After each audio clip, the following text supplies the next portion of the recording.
हरे कृष्णा कृष्णा कृष्णा हरे हरे। जीवन में पछतावा करना छोड़े।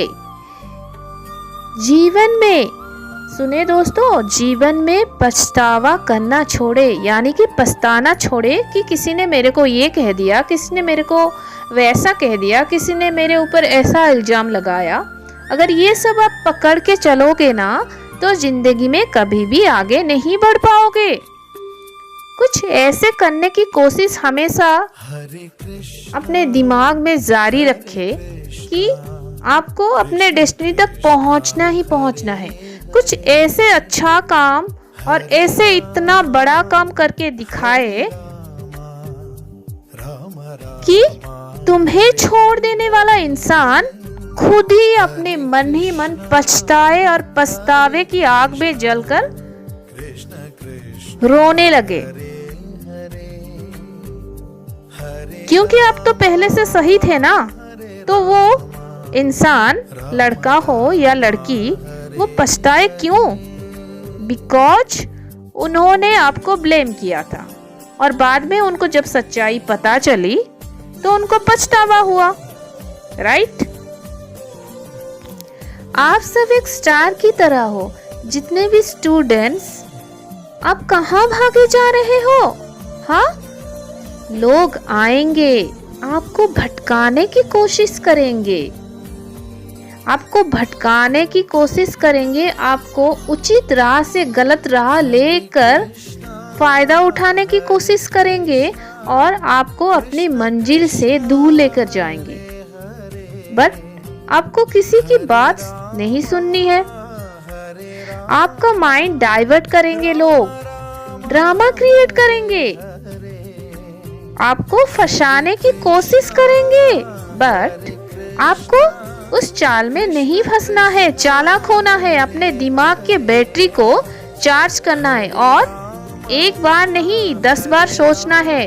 किसी ने अगर आपको कुछ कह दिया तो उसका रिएक्ट फटाक से नहीं करना है, बट साइलेंटली सोचना है कि वो आदमी है या औरत जिसने भी आपको कहा वो किस लिए कहा, उसका रीजन क्या था। अब मन ही मन सोचेंगे, उसका सॉल्यूशन निकालेंगे। फिर 2-4 दिन जाने के बाद ही उसको आंसर करेंगे और बुद्धिमानी से आंसर करेंगे, ना कि अपने सीक्रेट की बात उसे बताए। ऐसे बताए जैसे कि किसी को पता भी ना चले। और कोई अगर आपके सामने कड़वा बोल रहा है तो इसका ये मतलब नहीं है कि आप भी उसके सामने कड़वा बोलो। गीता में ये लिखा गया है, कोई सामने अगर हमारे सामने कड़वे व्यवहार यानी कि बिहेव कर रहा है तो उसको वैसा करना अनुचित है। और एक बात भी लिखा गया है, जितना झुकोगे उतना ऊपर उठोगे, यानी कि जितना सहोगे भगवान उतना खुशी देंगे। सह जाने से कोई छोटा नहीं होता है, इसलिए जिसको जो बोलना है बोलने दीजिए ना, आप सुनते रहिए। सो फ्रेंड्स, आइए सुनते हैं गीता ज्ञान के बारे में। श्री कृष्ण ने गीता में क्या क्या कहा था, कुछ नीति वाणी मैं आपको बताने जा रही हूँ, जो कि जीवन के रहस्य के बारे में। मनुष्य की सबसे बड़ी दुर्बलता, मनुष्य की सबसे बड़ी दुर्बलता क्या है? आपको पता है क्या है? यानी कि वीकनेस क्या होती है? जरा सोचिए ना। क्या वो धन है, क्या वो प्रेम है या अहंकार? मनुष्य की सबसे बड़ी वीकनेस होती है उसके सीक्रेट्स यानी कि रहस्य। चाहे आप कितने भी शक्तिशाली क्यों ना हो, कितने भी धनी क्यों ना हो, परंतु उसके रहस्य उसके नाश की चाबी होती है। फिर से ये लाइन में दोहरा रही हूं, चाहे आप कितने भी शक्तिशाली क्यों ना हो, कितने भी धनी क्यों ना हो, परंतु उसके रहस्य उसके नाश यानी के बर्बादी की चाबी होती है। इसलिए अगर प्रबल रहना है, अगर शक्तिशाली रहना है, तो अपने रहस्य को किसी को भी ना बताए। इसीलिए अगर प्रबल रहना है, अगर शक्तिशाली रहना है, तो अपने रहस्य को किसी को भी ना बताए, यानी कि सीक्रेट्स किसी के सामने भी शेयर ना करे। ना मित्र को ना ही शत्रु को शेयर करे, किंतु समय आने पर कब कहाँ शत्रु बन जाएगा, ऐसा कहना असंभव है। पहले से किसी को पता भी नहीं चलता है। एक बात मैं रामायण की बात आपको बता रही हूँ, जैसे कि विभीषण कौन थे? विभीषण रावण के छोटे भाई थे।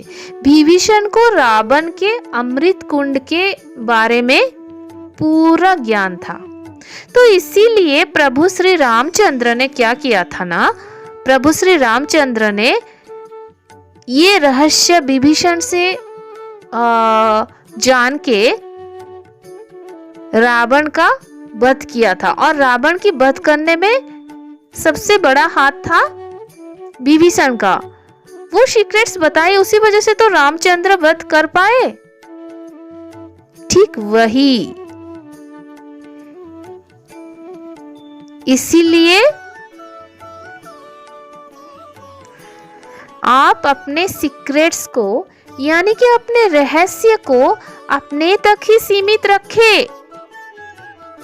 ये केवल मैं वीडियो में सबको सुनाने के लिए नहीं बोल रही हूँ।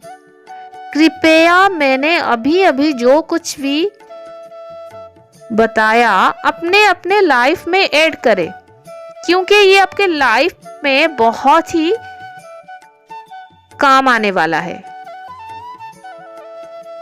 आप अगर अपने सीक्रेट्स को नहीं रख पा रहे हैं, तो किसी को जाकर आप अगर अपने सीक्रेट्स को बताएंगे, तो आपको क्या लग रहा है वो सीक्रेट्स आपका रखेगा? आप जब नहीं रख पा रहे हो अपना सीक्रेट्स, कोई दूसरा आपका सीक्रेट्स रखेगा? कभी नहीं रखेगा। इसलिए सावधान हो जाओ, अपना सीक्रेट्स अपने तक ही सीमित रखो, ठीक है?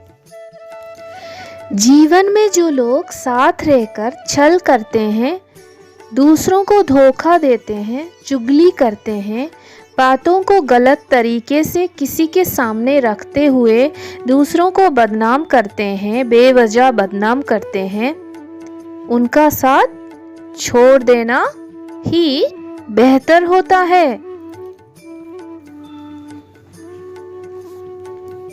आप अपने जीवन में सक्सेस पाने के लिए मेहनत करते हैं कि नहीं करते हैं? सभी करते हैं, भाग दौड़ करते हैं, और ये सब करने के पश्चात जब ये काम नहीं बनता है, तो अब सब क्या करते हो? वो जो काम नहीं बनता है सब नकल करते हैं। कोई होते हैं कि नकल नहीं करते, मैक्सिमम लोग नकल ही करते हैं। तनिक लौटिए अपने बचपन की तरफ। क्या होता था स्कूल में, याद कीजिए। आप ना सही, कोई और सही। जैसे कोई एग्जाम हॉल में सारे बच्चे बैठते थे, तो मैक्सिमम बच्चे दूसरों की